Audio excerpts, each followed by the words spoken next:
नमस्कार साथियों, स्वागत है आप सभी का आपके अपने इस यूट्यूब चैनल में। तो आज से हम स्टार्ट कर रहे हैं। देखिए, गणित का ये भाग 1 है आपका। जैसा कि मैंने कम्युनिटी में आपके डाला हुआ था कि आप किसकी तैयारी करना चाहते हैं, ठीक ना, व्यापम की परीक्षाओं में। तो इसमें देखिए आपका क्षेत्र रक्षक, परियोजना क्षेत्रफल व संपरीक्षक, साथ में डाटा एंट्री ऑपरेटर व सहायक ग्रेड 3 जितनी भी भर्तियां अभी व्यापम में निकली हुई है, सभी में आपके गणित के प्रश्न आएंगे, ठीक ना। और गणित का टॉपिक जो है आपका सभी में लगभग लगभग समान है, बस कुछ में जैसे जो छोटे लेवल का है उसमें थोड़ा इजी लेवल का पूछा जाता है और जो बड़े लेवल का है उसमें थोड़ा मॉडरेट लेवल का कर दिया जाता है, ठीक ना। तो इसी प्रकार से क्वेश्चन आते हैं। बाकी टॉपिक लगभग लगभग सभी में आपका समान टॉपिक रखा गया है। तो उसी के बारे में हम इस वीडियो में मैथ का पहला भाग देखेंगे। तो यहाँ से आप तैयार हो जाइए परीक्षा की खोपड़ी में छेद करने के लिए, ठीक ना, क्योंकि परीक्षा के लिए आपको आगाज के लिए तैयार होना है। तो आप व्यापम किसी भी भर्ती परीक्षा की तैयारी कर रहे हैं तो आपके लिए वीडियो महत्वपूर्ण होने वाला है। साथ में मैं आपको बता दूं, ये भाग 1 गणित का प्रैक्टिस सेट है, ठीक। आपको किस टाइप से वीडियो चाहिए आप कमेंट बॉक्स में कमेंट करके बता दीजिएगा इसमें, ठीक ना, कि टॉपिक वाइज आपको वीडियो चाहिए या फिर इसी प्रकार से प्रैक्टिस सेट चाहिए, क्या टॉपिक वाइज चाहिए या फिर प्रैक्टिस सेट चाहिए। चलिए वीडियो यहीं से शुरू करता हूं। साथ में मैं आपको बता दूं, इसका जो भी मैं अभी आपको क्वेश्चन कराऊंगा उन सभी का पीडीएफ आपको मेरे टेलीग्राम ग्रुप में मिल जाएगा। कहाँ मिल जाएगा? टेलीग्राम ग्रुप में आपको सभी का पीडीएफ मिल जाएगा।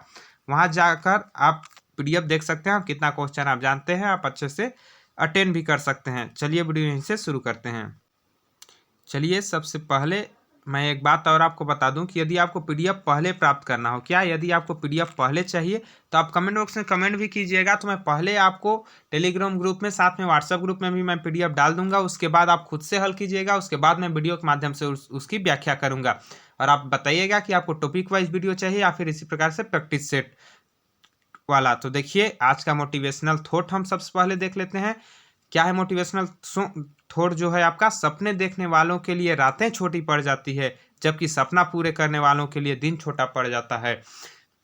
बात कितनी इंपॉर्टेंट है, ठीक ना। बात देखने में छोटी लगती है लेकिन बात बहुत बड़ी है, ठीक ना। क्या बोल रहा है? सपने देखने वालों के लिए रातें छोटी पड़ जाती है, बिल्कुल सही बात है। यदि आप सपना देखते हैं रात में और अचानक कोई आपको उठा दे तो आपको लगता है बहुत जल्दी, क्या थोड़ा सा और देख लिया होता, ठीक ना। और सुबह बहुत जल्दी हो जाता है, पता ही नहीं चलता। लेकिन जो सपना पूरा करने के लिए सोचते हैं, जो अपना टारगेट रखते हैं, लक्ष्य रखते हैं, उनके लिए दिन छोटा पड़ जाता है तैयारी करने के लिए। बात बहुत बड़ी है, बस आपको समझने की देरी है। इसमें देखिए, सबसे पहले मैथ का प्रैक्टिस सेट 1 है। चलिए यहीं से शुरुआत करते हैं। ज़्यादा प्रश्न भी मैं नहीं रखा हूँ, केवल 14-15 प्रश्न हैं आपके। साथ में आपके सरल प्रश्न भी रखा हूँ आज, ठीक ना, ताकि आपको शुरुआत दिखाया जा सके, ठीक। बेसिक लेवल से देखेंगे आज, क्योंकि शुरुआत हो रहा है। चलिए, सबसे पहला प्रश्न हमारा क्या है, यहाँ देखिए। किन्हीं 3 क्रमागत प्राकृतिक संख्याओं का गुणनफल किस संख्या से हमेशा विभाजित होगा, ठीक ना। 3 प्राकृतिक संख्याओं का गुणनफल किस संख्या से हमेशा विभाजित होगा। तो आपको पता होगा प्राकृतिक संख्या क्या है। प्राकृतिक संख्या 1 से स्टार्ट होता है, 1 2 3 4, ये अनंत तक जो भी संख्याएं हैं सारी संख्याएं आपकी प्राकृतिक संख्या कहलाती है, ठीक ना। प्राकृतिक संख्या 1 2 3 4 अंत तक कहलाती है। तो सबसे पहले क्या है? 3 क्रमागत प्राकृतिक संख्या। क्रमागत का मतलब क्या हुआ? लाइन से, मतलब 1 2 3 3 4 5 ऐसे, ठीक ना। तो सबसे पहले हम छोटे को देखते हैं, उसके बाद हमें खुद पता चल जाएगा कि किस संख्या से हमेशा विभाजित होगी। सबसे छोटा कौन सा है? 1। उसके बाद क्या आएगा? 2, तो गुणा करेंगे क्योंकि गुणनफल पूछा है। फिर क्या आएगा? 3। इतना कर दीजिए, कितना आ गया आपका? 2 1 कम 2, 2 3 6, टोटल कितना आया? 6। तो इसका आंसर हो जाएगा option number B, correct answer हो जाएगा 6, ठीक ना। तो इस प्रकार से एकदम सरल प्रश्न है आपका, ठीक। ये देखिए, सरलीकरण का प्रश्न है आपका, ठीक ना। सरलीकरण मतलब बोडमास नियम आपका क्या है? बोडमास नियम, सरलीकरण, सिंप्लीफिकेशन, सही प्रकार से आप बोल सकते हैं। बोडमास नियम में ये सरल प्रश्न है आपके, ठीक ना। बेसिक लेवल का आज प्रश्न केवल आपको देखने को मिलेगा। तो सबसे पहले क्या करते हैं? सबसे पहले भाग देते हैं। तो देखिए, भाग लिखा हुआ है, ठीक ना। तो 7 में 7 का भाग देंगे, कितना आएगा? 1। तो यहाँ क्या आ गया आपका? 1 आ गया। उसके बाद क्या करते हैं? गुणा करते हैं। अब ध्यान से समझिए, यहाँ 1 आ गया तो यहाँ 1 बचा। उसके बाद प्लस है, प्लस, फिर क्या करेंगे? गुणा। तो 9 7 कितना हो जाएगा आपका? 63। उसके बाद -45 हो जाएगा आपका -45। उस प्रकार से उसके बाद क्या करते हैं? योग करते हैं। को का भागु योग, पहले कोष्टक को हल करते हैं, फिर का लिखा रहता है उसको, फिर भाग को हल करते हैं, फिर गुणा, फिर जोड़ते हैं, फिर घटाते हैं। तो ये देखिए, 63 अब कितना हो जाएगा आपका? 64। 64 -45 हो जाएगा। 64 में 45 घटाएंगे, कितना आएगा? 14 में 5 गया 9 हो जाएगा आपका। 5 में 4 गया 1, कितना आ गया? 19। ऑप्शन नंबर बी आपका करेक्ट आंसर हो जाएगा 19, ठीक ना। इस प्रकार से सरल प्रश्न को आप समझेंगे। आगे देखिए, अगला प्रश्न हमारा बोल रहा है, 3 अंकों की बड़ी से बड़ी संख्या ज्ञात कीजिए जिसमें 6 9 और 12 से भाग देने पर प्रत्येक दशा में शेष 1 बचे, ठीक ना। ध्यान से आप समझिए, क्वेश्चन थोड़ा सा मॉडरेट लेवल का है, लेकिन आपको समझना है। ऐसे प्रश्न जब भी आपके पास आए, क्या बोला है, जब भी आपके पास एक से अधिक आ जाए, 6, 9, 12 से भाग देने पर इतना बचे, ठीक ना, कुछ भी बचे। सबसे पहले आपको क्या बोला है, 3 अंकों की बड़ी से बड़ी संख्या ज्ञात कीजिए। 3 अंकों की सबसे बड़ी संख्या क्या होती है, 999। क्या होता है, 3 अंकों की सबसे बड़ी संख्या 999 होता है, ठीक ना, मतलब जितने अंकों बोले उतना 9 लिख दो, वही सबसे बड़ी संख्या होता है। अब क्या बोला है अपने को, 6, 9 और 12 से भाग देने पर प्रत्येक दशा में एक शेष बचे। तो क्या हम सबसे भाग दे के ट्राई करेंगे, उसमें हमको ज़्यादा टाइम लगेगा, तो हम क्या करेंगे, देखिए हम सबसे भाग दे के ट्राई नहीं करेंगे। 6, 9 और 12 ये जो तीनों होते हैं, इनका हम एलसीएम निकालेंगे। क्या, 6, 9 और 12 तीनों का क्या निकालेंगे, एलसीएम, मतलब लघुत्तम समापवर्तक निकाल लीजिए। यहाँ देखिए 2 से भाग जाएगा, 2 तिया 6, 9 का 9 हो जाएगा, 2 छिक्का 12, फिर 2 से करेंगे 3 आ जाएगा, यहाँ 9 का 9 आ जाएगा, यहाँ 3 हो जाएगा, ठीक। फिर 3 से देंगे 1, 3 बचेगा, यहाँ 1 हो जाएगा आपका। फिर 3 से देंगे, यहाँ तीनों में 1 1 हो जाएगा। कितना आ जाएगा एलसीएम, 2 दूना 4, 4 तिया 12, 12 तिया 36। एलसीएम कितना आ गया आपका, 36। एलसीएम आप ऐसे आप शॉर्टकट तरीके से भी ला सकते हैं, यहाँ आपको समझा रहा हूँ इसलिए आराम से बता रहा हूँ, ठीक ना। देखिए इन तीनों का एलसीएम कितना आ गया, मतलब 6, 9 व 12 का एलसीएम कितना आ गया, 36। तो जो संख्या 36 से विभाजित होगा वो इन तीनों से विभाजित होगा। इसका मतलब होता है जो संख्या 36 से विभाजित होगा वह 6, 9 व 12 तीनों से विभाजित होगा। अब देखिए क्या बोला है, 3 अंकों की बड़ी से बड़ी संख्या। अब 3 अंकों की सबसे बड़ी संख्या क्या होती है, 999। इसको हम 36 से भाग दे देते हैं, कितने बार में जाता है, ठीक ना, यहाँ 36 से हम भाग दे देते हैं। देखिए 99 कितने बार में जाएगा, 36 दूना 72 आपका, 2 बार में 72 आ जाएगा, 9 में 2 जाएगा, 7 बचेगा, 9 में 7 जाएगा, 2 बचेगा। उसके बाद कितना आ गया, यहाँ 9 आ गया, ठीक ना। 279 कितने बार जाएगा, 7 तिया 21, लगभग 7 बार में जाएगा, ठीक ना।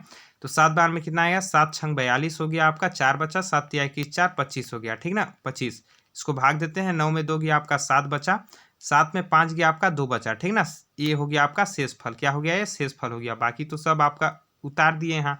शेषफल कितना बचा, 27, मतलब 999 को हम 36 से भाग देंगे तो शेषफल कितना बचेगा, 27 बचेगा, ठीक ना। और हमको क्या करना है, पूरी तरह से भाग चला जाए, तो यदि हम 27 को इसमें घटा दें, 999 में 27 को घटा दें, क्या करें, 999 में 27 को घटा दें, तो जो संख्या आएगी वो संख्या क्या होगी, 36 से पूरी तरह से विभाजित होगी। समझिएगा, 999 में यदि हम इस 27 को घटा देते हैं तो जो संख्या आएगा वो 36 से पूरी तरह विभाजित होगा। तो कितना आएगा, 9 में 7 जाएगा आपका, 2 आ जाएगा, और 9 में 2 गया आपका, 7 आ जाएगा। उसके बाद 9 का 9 आ जाएगा, कितना आ जाएगा आपका, 972। यहाँ देखिए आ गया है 972, मतलब 972 3 अंकों की सबसे बड़ी संख्या, वह बड़ी संख्या है जिसे 6, 9 और 12 से भाग देंगे तो पूरी तरह से भाग चला जाएगा। ठीक, यहाँ बहुत सारा रफ हो गया है तो मैं मिटा देता हूँ। 972 आया था, ये कौन सी संख्या है, 6, 9 और 12 से भागने पर पूरी तरह से भाग चला जाएगा। लेकिन हमारे पास क्या पूछा है, प्रत्येक दशा में एक शेष बचे। कितना शेष बचे, प्रत्येक दशा में एक शेष बचे। तो 972 में जब एक जोड़ देंगे तो कितना हो जाएगा आपका, एक शेष बचे, मतलब 972 में एक जोड़ देंगे तो आपका 973 हो जाएगा, ठीक ना। 973 यहाँ ऑप्शन नंबर डी में दिया हुआ है, देखिए option number D correct answer हो जाएगा 973, ठीक ना। तो ऐसे आप समझेंगे और हल करेंगे, 973 आपका सही आंसर हो जाएगा इसका। यदि आपको ऐसे समझ नहीं आता हो, टॉपिक वाइज आपको आवश्यकता हो, तो आप एक बार कमेंट कीजिएगा। मैं कोशिश करूंगा आपको टॉपिक वाइज भी पढ़ाने की, लेकिन टाइम कम है इसलिए प्रैक्टिस सेट आप जितना ज़्यादा करेंगे आपके लिए उतना ही फायदा होगा, ठीक ना। देखिए अगला प्रश्न है, अजय तथा विजय के प्राप्तांकों का अनुपात 3/5 है तथा विजय तथा संजय के प्राप्तांकों का अनुपात 5/6 है, तो अजय तथा संजय के प्राप्तांकों का अनुपात ज्ञात कीजिए। ठीक, अब इसमें क्या दिया है अपने को, 3 लोगों का नाम दिया है, एक अजय, विजय व संजय, इन तीनों का नाम, ठीक ना। अब इन तीनों का अनुपात, पहले इन दोनों का अनुपात दिया हुआ है, मतलब अजय व विजय का अनुपात, ठीक ना। तो अजय व विजय का अनुपात कितना है, अजय अनुपात विजय, ठीक ना, अजय अनुपात विजय कितना है आपका, 3:5। यहाँ दिया हुआ है अजय अनुपात विजय मतलब 3/5, 3/5 मतलब 3:5, ठीक। उसके बाद क्या बोला है आपका, विजय और संजय का अनुपात, ठीक ना, मतलब विजय अनुपात संजय, क्या है, विजय अनुपात संजय, विजय अनुपात संजय कितना है, 5/6, 5/6 मतलब 5:6, कितना है, 5:6, ठीक ना, 5:6। अब यहाँ देखिए, यहाँ भी विजय का मान 5 है, यहाँ भी विजय का मान 5 है, दोनों में 5 है। अपने पास क्या पूछा है, अजय व संजय के प्राप्तांकों का अनुपात, तो इन दोनों का मान 5 ही है, विजय का मान दोनों में, तो अपने को बराबर करने की आवश्यकता नहीं है। तो अजय का कितना है, इसमें 3 है, और संजय का कितना है, 6, तो अजय व संजय का अनुपात क्या हो जाएगा, 3:6 हो जाएगा। कितना हो जाएगा, 3:6 हो जाएगा अजय व संजय का अनुपात। ये जो पूछा है अजय व संजय का अनुपात 3:6 हो जाएगा। अब इसको काट देंगे, 3:6 को काटेंगे तो क्या आ जाएगा, 3 एकम 3 आ जाएगा, 3 दूना 6 आ जाएगा, मतलब 1:2 आ जाएगा। क्या होगा, 1:2 आ जाएगा। 3:6 काटेंगे, 3 एकम 3, 3 दूना 6, तो 1:2 आ जाएगा, जो कि ऑप्शन नंबर ए में दिया हुआ है। ऑप्शन नंबर ए आपका करेक्ट आंसर हो जाएगा। 1:2, ठीक ना। तो ऑप्शन नंबर ए इसका सही आंसर हो जाएगा। आगे बात करते हैं।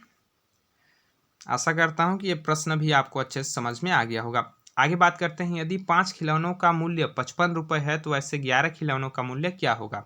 क्या बोला, 5 खिलौनों का मूल्य कितना है, 5 खिलौनों का मूल्य आपका 55 रुपये है, तो 11 खिलौनों का मूल्य क्या होगा। तो 5 खिलौनों का मूल्य कितना है, 55 रुपये, ठीक ना। तो एक खिलौने का मूल्य कितना हो जाएगा, एक खिलौने का मूल्य हो जाएगा 55/5, ठीक ना। 55/5 कितना हो जाएगा, 5×5 11×5 55, 11 रुपये। एक खिलौने का मूल्य कितना हो जाएगा, 11 रुपये। 5 खिलौने का मूल्य 55 रुपये, एक खिलौने का मूल्य 55/5 11 रुपये। तो 11 खिलौने का मूल्य ज्ञात करना है। 11 खिलौने का मूल्य, एक खिलौने का मूल्य कितना हुआ, 11 रुपये। तो 11 खिलौने का मूल्य कितना हो जाएगा, 11 × 11, 11 × 11 कितना होता है, 11 11 में 121, मतलब 121 रुपये हो जाएगा 11 खिलौने का मूल्य। तो 121 रुपये ऑप्शन नंबर ए में दिया हुआ है। ऑप्शन नंबर ए आपका करेक्ट और सही आंसर हो जाएगा, 121 रुपये, ठीक, सही आंसर आपका। आगे बात करते हैं, अगला प्रश्न आपका है, एक विद्यालय में 800 छात्र हैं जिनमें 15% परीक्षा में नहीं बैठे तथा 25% फेल हो गए, तो पास होने वाले छात्रों की संख्या बताओ। यदि हम इसको हल करेंगे तो लंबे स्टेप में आएगा आपका, ठीक ना, लेकिन मैं एक ही स्टेप में आपको हल करना बताता हूँ कैसे इसको हल करेंगे, ठीक ना। एक ही स्टेप में आपका हल हो जाएगा। सबसे पहले क्या बोला, एक विद्यालय में कितने छात्र हैं, 800 छात्र हैं, तो यहाँ 800 हमने लिख लिया। कितने छात्र हैं, 800 छात्र हैं, हमने 800 लिख लिया। उसके बाद यहाँ देखिए कितना, 15% परीक्षा में नहीं बैठे। क्या, 15% परीक्षा में नहीं बैठे, ठीक ना। 15% का मतलब क्या हुआ, यदि हम 100 छात्र मानते हैं तो 15% परीक्षा में नहीं बैठे तो कितने बैठे आपके, 100 में 15 घटा देंगे, क्या 100 में 15 घटा देंगे तो कितने आ जाएगा आपका, 85। मतलब यदि 100 छात्र हैं, 15% परसेंट का मतलब 100 ही होता है, आप समझिएगा, परसेंट का मतलब 100 होता है, ठीक। तो यदि किसी कक्षा में 100 छात्र हैं, 100 स्टूडेंट हैं, तो उनमें से 15% परीक्षा में नहीं बैठे, मतलब 15 स्टूडेंट परीक्षा में नहीं बैठे। जब 15 नहीं बैठे तो कितने बैठे, 85 बैठे। कितने बैठे, 85 बैठे, ठीक ना। तो उसी को हम यहाँ मान के चलते हैं। अब समझिएगा यहाँ हम कैसे लिखेंगे, ठीक ना, केवल आपको समझाने के लिए यहाँ मैं दिखा रहा था। अब देखिए कैसे लिखेंगे, 800 लिख लिए, 800 छात्र हैं, उनमें से 15% छात्र परीक्षा में नहीं बैठे। क्या किए, 15% छात्र परीक्षा में नहीं बैठे हैं, ठीक ना। तो कितने नहीं बैठे हैं, 15%, मतलब कितने बैठे हैं, 85 बैठे हैं। तो यहाँ क्या लिखेंगे, 85/100, ठीक ना। अभी मैं लाया था उसी प्रकार से लिख रहा हूँ इसको, ठीक ना, 85/100 लिखेंगे हम। कितने बैठे हैं, 100 में से 85 स्टूडेंट बैठे हैं, 15% नहीं बैठे, मतलब 100 में से 85 स्टूडेंट बैठे हैं। फिर से गुणा करते हैं, ठीक ना। अब क्या बोला है, 25% फेल हो गए। क्या हो गए, 25% फेल हो गए, ठीक ना। तो 25% फेल हो गए, मतलब क्या हुआ कि यदि 100 छात्र हैं तो उसमें 25 छात्र फेल हो गए। जब 25 छात्र फेल हो गए तो पास कितने छात्र हुए, इसको घटा दीजिए तो आपका 75 आ जाएगा। तो कितने छात्र पास हुए, 75 छात्र पास हुए। तो वही पूछा है कि पास होने वाले छात्रों की संख्या बताइए, ठीक ना, संख्या निकालना है। तो यहाँ देखिए अब हम इसको कैसे करेंगे, 100 में 25% घटा दिए तो कितना हो गया, 75। तो यहाँ क्या लिखेंगे, 75/100, ठीक, इस प्रकार से लिखेंगे 75/100। अब आप इसको हल कर लीजिए, आपका आंसर पूरी तरह से आ जाएगा। ये देखिए, यहाँ देखिए, A0 से आपका A0 कैंसिल हो जाएगा, A0 से आपका A0 कैंसिल हो जाएगा, ठीक ना।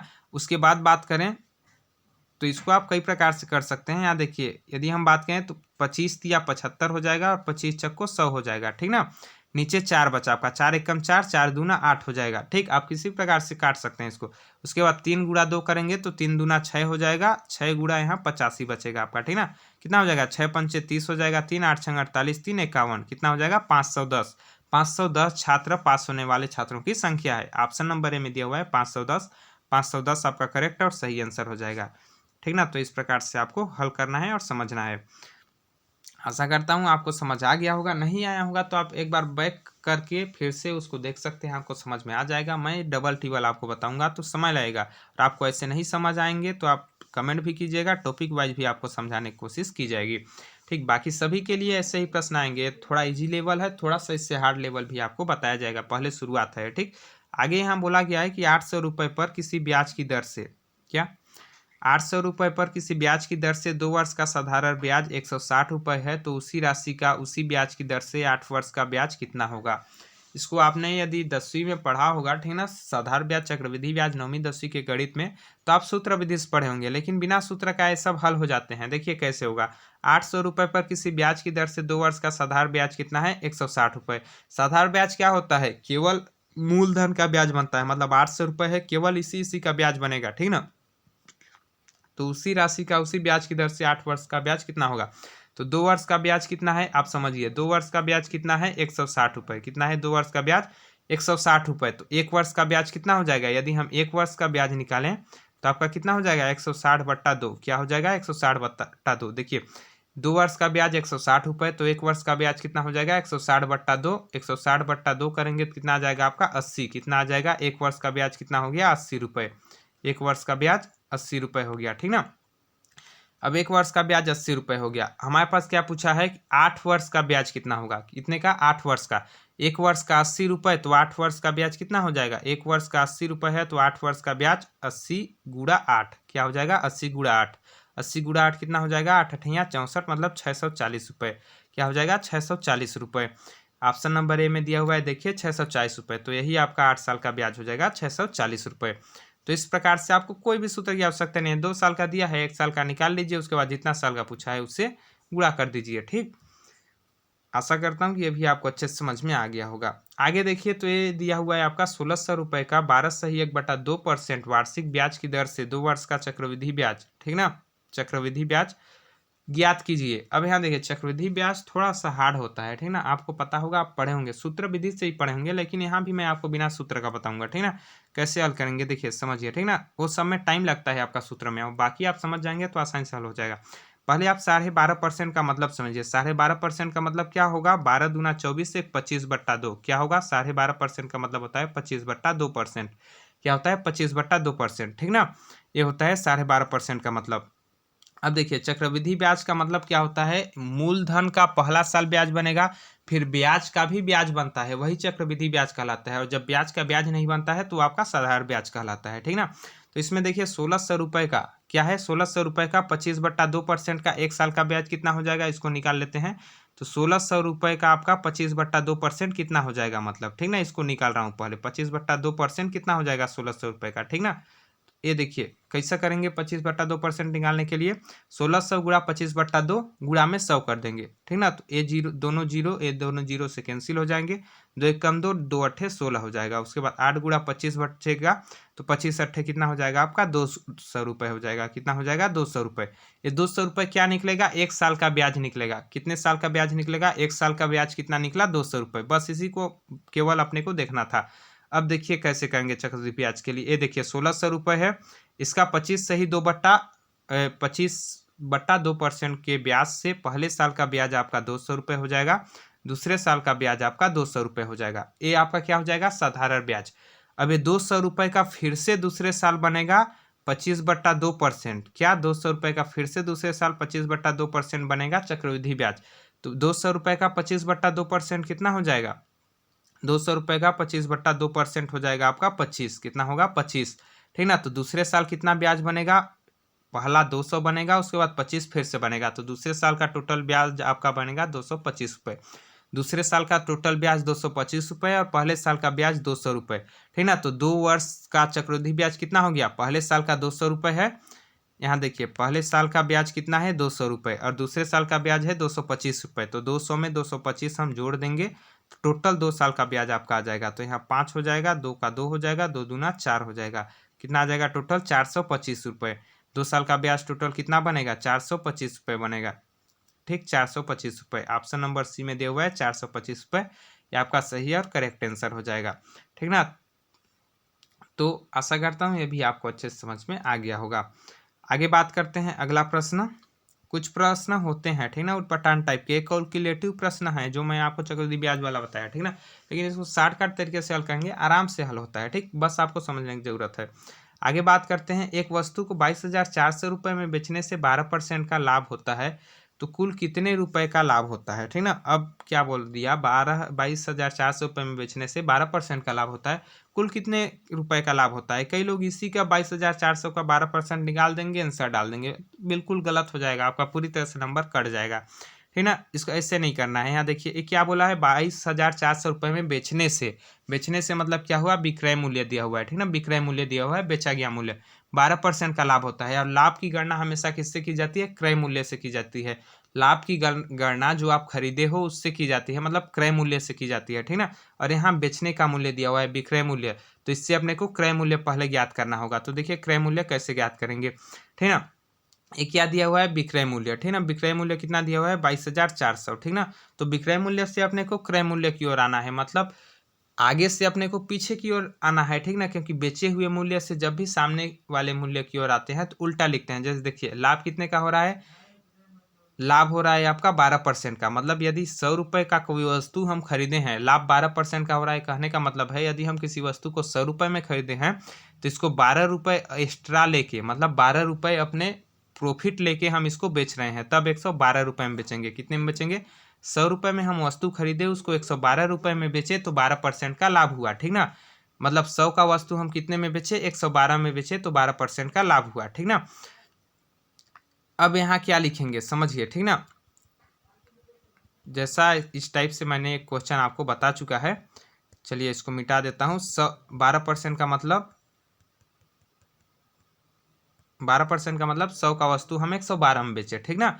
तो ये बेचने वाला मूल्य है, तो इसको हम क्या लिखेंगे, 100/112। क्या लिखेंगे, 100/112। अब 100/112 क्यों लिखेंगे, 112/100 भी तो लिख सकते हैं, क्योंकि हम वापस आ रहे हैं, बेचे हुए हैं उसको फिर से वापस आ रहे हैं वहां से, ठीक ना। तो उल्टा लिखेंगे 100/112। बस इसको काट दीजिए, 112 कम 112, 112 दूना 224, डबल जीरो का है डबल जीरो हो जाएगा, 200 गुणा 100 कितना बचा, 200 गुणा 100, ठीक ना। कितना हो जाएगा टोटल, 200 गुणा 100 करेंगे तो कितना आ जाएगा, 2 उसके बाद 4 बार जीरो, कितना, 2 उसके बाद 4 बार जीरो, मतलब 20,000 रुपये। 20,000 रुपये क्या हुआ, क्रय मूल्य हुआ इसका, क्या हुआ, 20,000 रुपये आपका क्रय मूल्य निकला। अब लाभ पूछा हुआ है कि क्या लाभ पूछा हुआ है, हम खरीदे कितने में, समझिएगा, खरीदे हैं 22,400 रुपये में और 20,000 रुपये में बेच दिए, ठीक ना। 22,400 रुपये में खरीदे और 20,000 रुपये में बेच दिए, लाभ कितना हुआ समझिए यहाँ, ठीक ना। हम बेचे कितना में, 22,400 रुपये में, 22,400 यहाँ लिख दिए। उसके बाद खरीदे कितने में, 20,000 रुपये में। ये देखिए 20,000 रुपये में खरीदे, ठीक ना। इसको इसमें घटा दीजिए तो अपने को लाभ आ जाएगा, कितना आ जाएगा, 2,400 रुपये अपने को लाभ हो जाएगा। यहाँ देखिए आपका 2,400 रुपये लाभ हो जाएगा, कितना होगा, 2,400 रुपये आपका लाभ हो जाएगा, जो कि यहाँ ऑप्शन नंबर डी में दिया हुआ है। ऑप्शन नंबर डी आपका करेक्ट आंसर हो जाएगा। ऑप्शन नंबर डी में 2,450 है, मैं यहाँ गलत कर रहा हूँ, ठीक ना। 2,400 रुपये हमारा आया हुआ है, तो ऑप्शन नंबर ए आपका करेक्ट आंसर हो जाएगा 2,400 रुपये, ठीक ना। तो इस प्रकार से आपको लाभ प्राप्त हो जाएगा। आशा करता हूँ ये भी आपको समझ में आ गया होगा।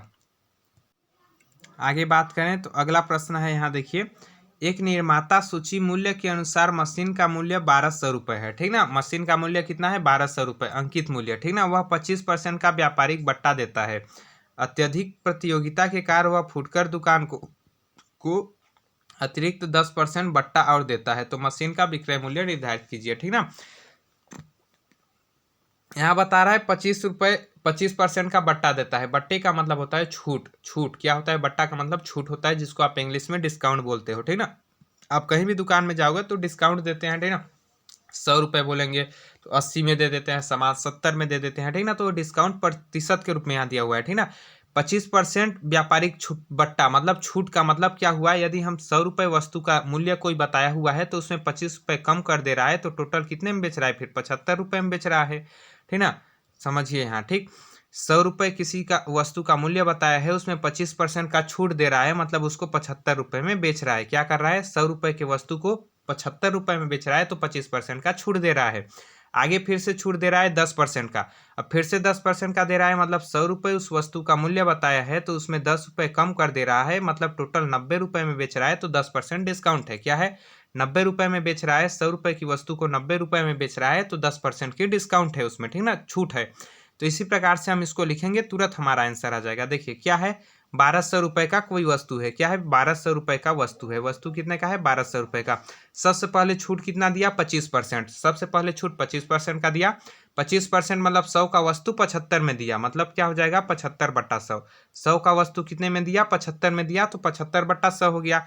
आगे फिर से छूट दे रहा है, क्या छूट दे रहा है, फिर से 10% का छूट दे रहा है। 10% का छूट का मतलब क्या हुआ, 100 का वस्तु 90 में बेच रहा है, तो क्या हो जाएगा, ये 90/100, क्या हो जाएगा, 90/100। इस प्रकार से दो छूट दिया है, एक 25% का दिया है, मतलब 75 में बेच रहा है 100 का वस्तु, दूसरा 100 का वस्तु 90 में बेच रहा है। बस इसको आप हल कर लीजिए, आपके पास आसानी से विक्रय मूल्य आपका आ जाएगा। ये देखिए मैं हल करता हूँ, ये दोनों जीरो से ये दोनों जीरो आपके कैंसिल हो जाएंगे, कैंसिल हो गए। आगे इसको 25 दिया, 75 हो जाएगा, 25 चक्को 100 हो जाएगा, ठीक ना। उसके बाद 4 एकम 4 हो जाएगा, 4 तिया 12 हो जाएगा। ठीक, यहाँ कितना बचा आपका, यहाँ बचा 3 गुणा 3 गुणा 90। कितना बचा, 3 गुणा 3 गुणा 90। अब कितना हो गया देखिए, 3 तिहाई 9 और 9 9 81। कितना हो गया, 3 तिहाई 9 9 9 81, मतलब 810 रुपये। कितना हो गया, 810 रुपये। 810 रुपये ऑप्शन नंबर डी में दिया हुआ है। ऑप्शन नंबर डी आपका करेक्ट आंसर हो जाएगा, 810 रुपये। ठीक ना, बस आप ऐसे हल कर लीजिए, आपका तुरंत आसानी से आंसर आ जाएगा। प्रश्न बड़ा दिख रहा है लेकिन आंसर आपका बहुत ही आसानी से आ जाएगा। तो जितना बड़ा प्रश्न दिखेगा उतना आराम से आप हल करने के लिए कोशिश कीजिएगा, दिमाग शांत कीजिएगा, तुरंत ही आपका आंसर आ जाएगा। आगे देखिए, मिश्रण से प्रश्न है आपका। 729 मिलीलीटर मिश्रण में दूध और पानी का अनुपात आपका 7:2 है।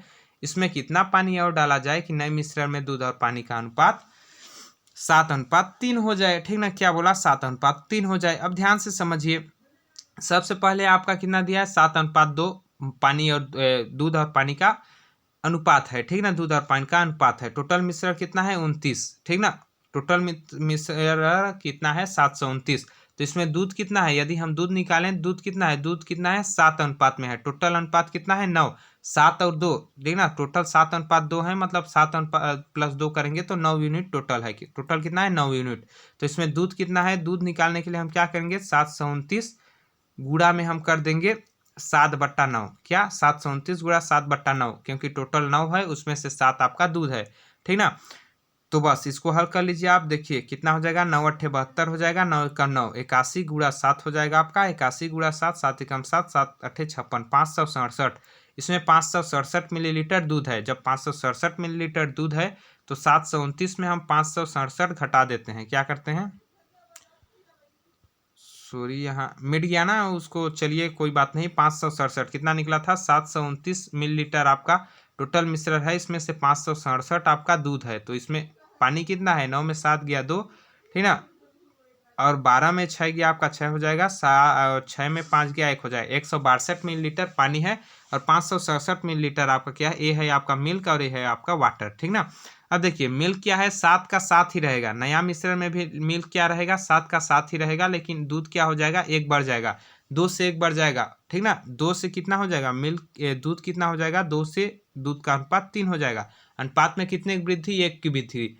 अनुपात में कितने की वृद्धि, 1 की वृद्धि। दो का मान कितना है, 162। समझिएगा, देखिए यहाँ 2 है तो 2 का मान कितना निकला है, 2 अनुपात का मान कितना निकला है, 162। ठीक ना, और अनुपात 2 से 3 हो रहा है, मतलब 1 की वृद्धि हो रहा है। तो 2 का मान 162 है, तो 1 का मान कितना हो जाएगा, 162। सॉरी, यहाँ 1 का मान कितना हो जाएगा, 162/2, 162/2 हो जाएगा। इसको आप हल कर लीजिए, 2 8 16 हो जाएगा आपका, 2 1 कम 2 हो जाएगा, मतलब 8 और 1 आ जाएगा। 162/2 करेंगे तो 8 1 आ जाएगा, मतलब 81। 81 ऑप्शन नंबर सी में दिया हुआ है, 81 मिलीलीटर आपका सही आंसर हो जाएगा। ठीक ना, क्या किया था, 162/2 किया, 2 यूनिट का मान 162 था, तो 1 यूनिट का मान आपका 81 आ जाएगा। उस प्रकार 81 आपका सही आंसर हो जाएगा। आगे देखते हैं अगला प्रश्न। अगला प्रश्न आपका दिया हुआ है औसत से संबंधित प्रश्न है। औसत का मतलब आपको पता ही होगा, आप पढ़े होंगे। ठीक ना, औसत का मतलब होता है प्रेक्षणों का योग बट्टा प्रेक्षणों की संख्या, मतलब कुल योग बट्टा कुल संख्या। क्या होता है, कुल योग बट्टा कुल संख्या होता है। ठीक ना, कुल संख्या होता है। इसमें देखिए, एक आदमी 22.5 मतलब 50 रुपये मजदूरी से 35.00 रुपये व्यापार से तथा 45.50 रुपये ट्यूशन से प्राप्त करता है। उसकी प्रतिदिन की औसत आय बताइए।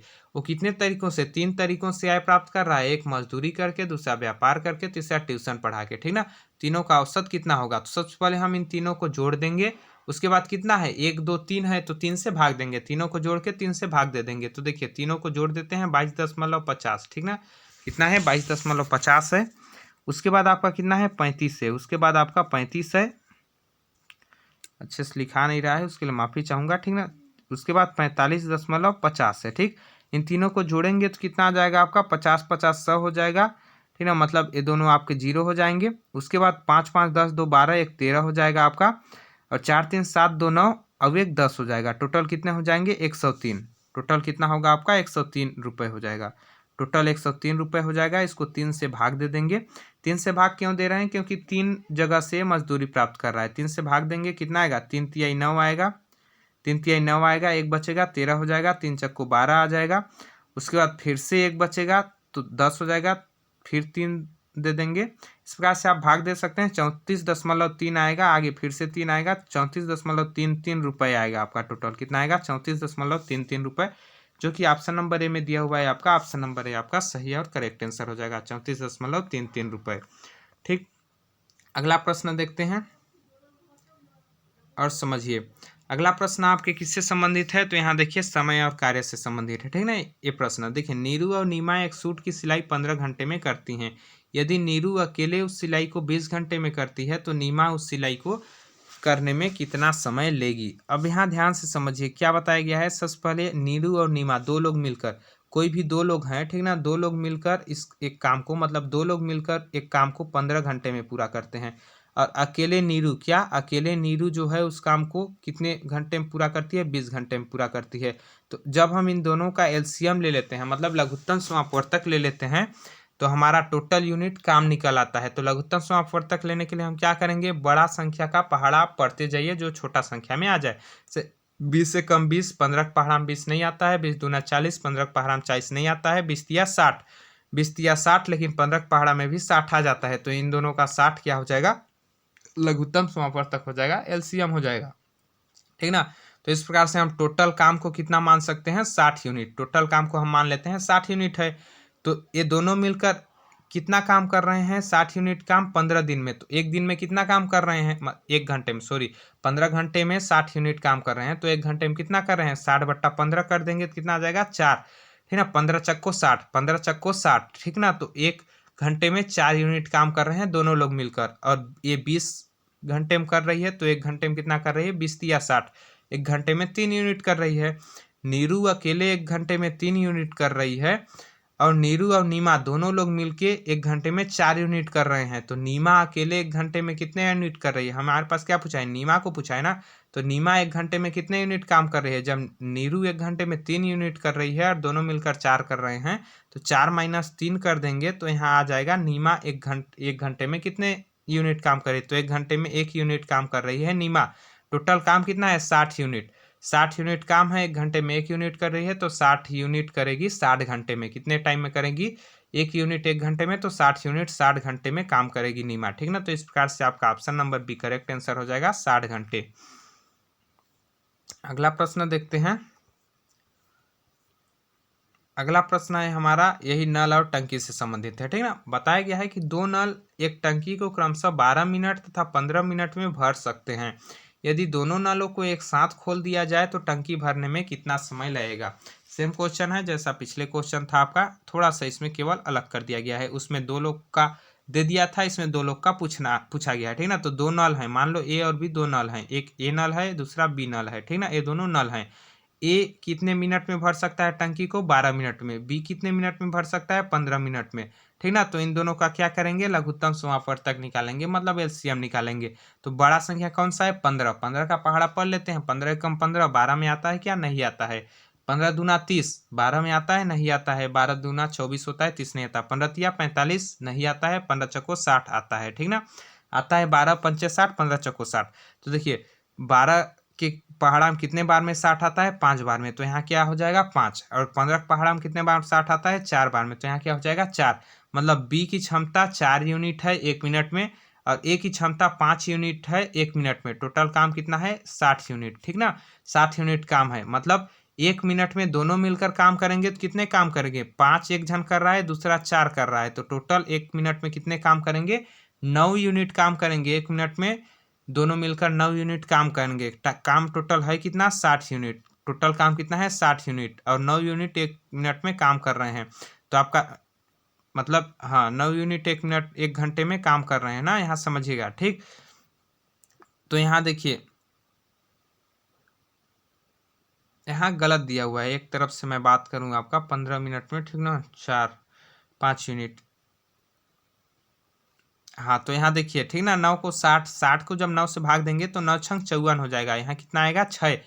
6 आएगा, उसके बाद कितना? 6 आपका शेष फल इसमें बच जाएगा। जब 60 को 9 से भाग देंगे तो 6 आएगा, 9 छंग 54, तो 6 घंटा यहाँ आ जाएगा। 6 का मतलब क्या हुआ? 6 घंटा आ जाएगा। उसके बाद 6 आपका काम शेष बच जाएगा। अब 6 काम शेष बचा हुआ है और एक घंटे में 9 काम कर रहे हैं। 6 काम शेष बचा हुआ है और 1 घंटे में आपका कितना काम कर रहे हैं, 6 काम कर रहे हैं, तो 1 मिनट में 6/9 काम करेंगे, ठीक ना। 1 मिनट में 60/9 काम करेंगे, 6 काम बचा हुआ है और 9 काम कर रहे हैं 60 मिनट में, ठीक ना।